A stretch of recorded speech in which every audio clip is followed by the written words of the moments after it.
তো যাই হোক, এখন তো ভাঙলে, এখন তো শান্তি। আমি ভাঙি না। তুমি ভাঙনি? আমি তো দেখলাম তুমি ভাঙছো। না আমি এখন যে কোনো একটা জিনিস ভালো দেখবি না, যতক্ষণ না পর্যন্ত নষ্ট হয় ততক্ষণ পর্যন্ত তোর শান্তি নেই। ভাঙি না। আমি তো দেখলাম তুই ভাঙলি। না মা হাতে বলবে আমি ভাঙি না, আমি না, আমি না। তোমার হাত থেকে পড়ে গেছে, হ্যাঁ তোমার হাতের দোষ, তোমার দোষ নেই। ভালোই তো যুক্তি দেখাও তুমি, তুমি তো ভালোই যুক্তি দেখাচ্ছ। হাত থেকে পড়ে গেছে, তুমি ভাঙোনি। না তাই নাকি?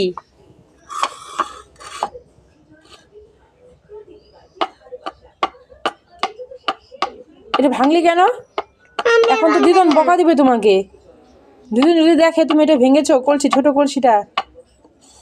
আমার উচিত তো ছিল। তোমার ছিল? হ্যাঁ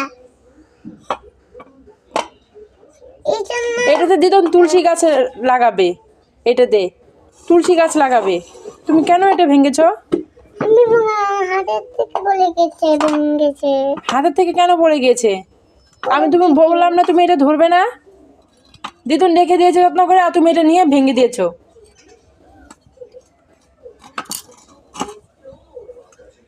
এখন চুপচাপ থাকো, দিদুন যদি দেখে রাগ করবে কিন্তু।